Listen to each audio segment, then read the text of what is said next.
Allahabad high court से ज्ञानवापी को लेकर एक बड़ी खबर आ रही है। ज्ञानवापी केस में आज लगातार दूसरे दिन हाईकोर्ट में सुनवाई जारी रही। कल भी कई घंटे 3 से 4 घंटे हाईकोर्ट में ज्ञानवापी केस को लेकर के दोनों पक्षों को सुना गया और आज भी तकरीबन 1.5-2 घंटे तक इस मामले में दोनों ही पक्षों से बात होती रही, जिसके बाद कोर्ट ने यह कहा है कि 3 अगस्त को वो फैसला सुनाएगा।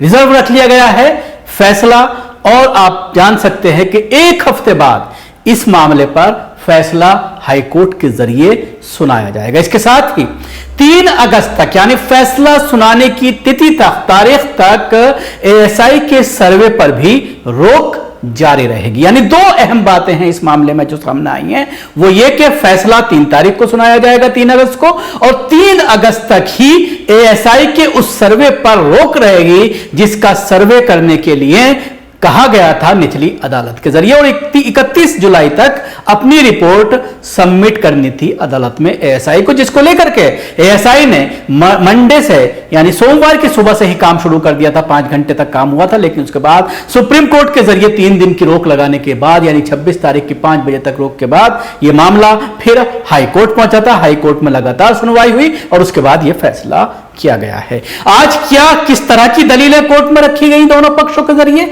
चाहे वो हिंदू पक्ष की बात करें चाहे वो मुस्लिम पक्ष, मस्जिद की जो मुंतजिमा कमेटी है उसकी बात करें। इसके साथ ही एक और पक्ष इसमें रखा गया, वो था एएसआई का पक्ष। एएसआई भी कोर्ट में पहुंचा था, जिसने कोर्ट को सेटिस्फाई करने की कोशिश की कि अगर आप सर्वे कराते हैं तो उससे बिल्डिंग को किसी तरह का नुकसान नहीं पहुंचेगा। किस टेक्निक का हम इस्तेमाल करेंगे यह भी एएसआई के जरिए बताया गया, और यह भी बताया गया कि कितने समय में हम अपने सर्वे का काम पूरा कर लेंगे, जिससे आप अंदाजा लगाइए, बखूबी अंदाजा लगा सकते हैं। आप समझ गए होंगे मेरी इन 2 लाइनों के बाद ही कि मामला किस तरफ जा रहा है। एएसआई का कोर्ट में पहुंचकर बयान देना यह दर्शाता है कि केंद्र सरकार पूरी तरह से अब ज्ञानवापी में इन्वॉल्व हो गई है। अमित शाह और मोदी अब बाबरी मस्जिद के बाद, राम जन्मभूमि के मुद्दे के बाद, जब वो 2024 में बनकर के तैयार हो रहा है, 2024 में इस मुद्दे को ज्यादा नहीं बुना पाएंगे, तो ऐसे में अब दूसरा मुद्दा कौन सा लाया जाए, अब आप देख सकते हैं कि ज्ञानवापी को लाया जा रहा है, जिसकी वजह मैंने आपको बताई कि एएसआई का अधिकारी का कोर्ट में पहुंचकर कोर्ट को सेटिस्फाई करने की कोशिश करना, उनको यह बताना, क्योंकि मुस्लिम पक्ष ने यह आपत्ति जताई थी अपनी एप्लीकेशन में कि अगर एएसआई के जरिए सर्वे किया जाता है, जिस तरह से बाबरी मस्जिद के अंदर खुदाई की गई थी और यहां पर भी अगर खुदाई की जाती है तो बिल्डिंग को नुकसान पहुंच सकता है, जिससे बिल्डिंग गिर भी सकती है, मस्जिद गिर भी सकती है। यह बात मस्जिद कमेटी के जो वकील हैं नकवी साहब, उनके जरिए कोर्ट में रखी गई थी। अब मैं आपको बताता हूं कि हिंदू पक्ष ने क्या बात रखी। कुछ चीजें हैं जो मैं आपको बता चुका हूं, आगे मैं आपको बताना चाहूंगा कि ज्ञानवापी मस्जिद में सर्वे को लेकर सुनवाई पूरी हो गई है। हाईकोर्ट ने फैसला सुरक्षित रख लिया है। 3 अगस्त को हाईकोर्ट अपना फैसला सुनाएगा। हाईकोर्ट ने करीब 1 घंटे तक इस मामले में सुनवाई चली है। हाईकोर्ट में दोनों पक्षों की बहस के दौरान सुन्नी सेंट्रल वक्फ बोर्ड के अधिवक्ता पुनीत गुप्ता ने कहा है कि सर्वे के लिए एप्लीकेशन प्रीमैच्योर है, पहले एविडेंस आ जाए फिर दी जानी चाहिए। इस पर कोर्ट ने कहा है कि आप सभी ने बहस के लिए एप्लीकेशन क्या है और किस ग्राउंड पर दी गई है यह किसी ने नहीं बताया। कृपया एप्लीकेशन पढ़िए। इस पर हिंदू पक्ष के वकील विष्णु जैन सर्वे के लिए लोअर कोर्ट में दी गई अर्जी पढ़ी। जैन ने कहा है कि कोर्ट को कमीशन जारी करने का पावर है, स्थानीय कोर्ट विवेचना करा सकती है, विशेषज्ञ जांच का आदेश दे सकती है। जैन ने कहा कि महमूद गजनवी से लेकर कई बार मंदिरों को तोड़ा गया, आजादी के बाद सभी को पूजा अधिकार मिला, भवन पुराना हिंदू मंदिर है।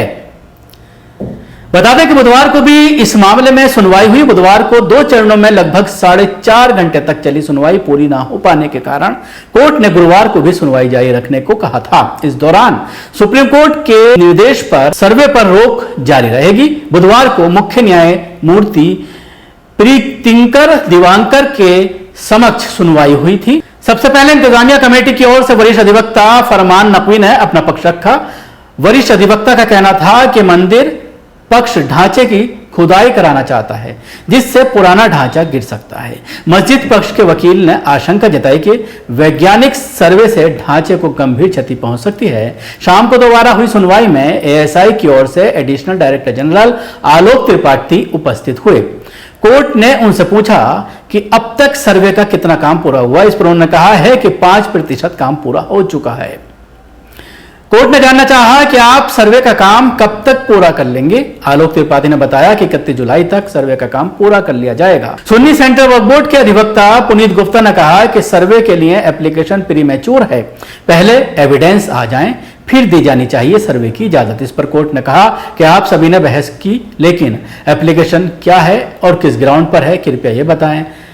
इस पर मैंने पहले ही बताया कि जिस तरह से एप्लीकेशन पढ़ी और उसके बाद जो विष्णु जैन हैं उन्होंने ये कहा, हिंदू पक्ष के जो वकील हैं जो बाबरी मस्जिद केस में भी राम जन्मभूमि की तरफ से वकालत कर रहे थे, इस मामले में वो लगातार इस मामले को लेकर लोअर कोर्ट में भी गए और हाई कोर्ट में भी उन्हीं के जरिए सारी चीज़ें जो है वहाँ पर रखी गई हैं। जब ये बात कही गई तो मुस्लिम पक्ष के वकील ने कहा कि हलफनामे में फोटो लगा है, इसमें एएसआई अधिकारी के साथ सरकारी वर्दी वाले कपड़ों में कोई कुदाल फावड़ा लेकर मौके पर गया। आशंका है इसका इस्तेमाल होगा, फावड़ा आदि की जरूरत नहीं थी। कह रहे हैं कि 5% काम पूरा हो गया। आशंका है कि कुछ कर सकते हैं जो नुकसान बिल्डिंग को नुकसान पहुंचा सकता है। आपने देखा, बात बहुत अहम कही है कि कुदाल और फावड़े क्यों गए। जब आप एएसआई का अधिकारी कोर्ट में ये कह रहा है कि साइंटिफिक सर्वे है, इसमें किसी तरह से कुदाल या फावड़े का इस्तेमाल नहीं किया जाएगा, तो फिर वो एक फोटो दिखाया गया एफिडेविट के साथ जो लगाया गया है कि आप फोटो में देख सकते हैं कि एएसआई अधिकारियों के साथ फावड़ा और कुदाल थी। एक सरकारी कपड़ों में कोई कर्मचारी था जो फावड़ा और कुदाल लेकर के पहुंचा था, जिससे मस्जिद को नुकसान पहुंच सकता है। और जो ये दावा किया जा रहा है कि पूरा साइंटिफिक सर्वे होगा, इसमें किसी तरह से इस चीज़ का इस्तेमाल नहीं किया जाएगा, ये बिल्कुल फर्जी बात है। ज्ञानवापी परिसर के अंदर संस्कृति के श्लोक और पुराने शिवलिंग हैं, ये हिंदू पक्ष ने कोर्ट में रखा। भी देखने वाली बात होगी कि 3 अगस्त को जब इसका फैसला आता है तो किस तरफ ये पूरा मामला जाता है। अगर आपने अभी तक हमारे चैनल को सब्सक्राइब नहीं किया है तो अभी कर लें। इसके साथ ही बेल आइकन जरूर दबाएं। अगर आप ये वीडियो फेसबुक पर देखना, पेज को लाइक करें, इसके साथ ही फॉलो भी करें। धन्यवाद।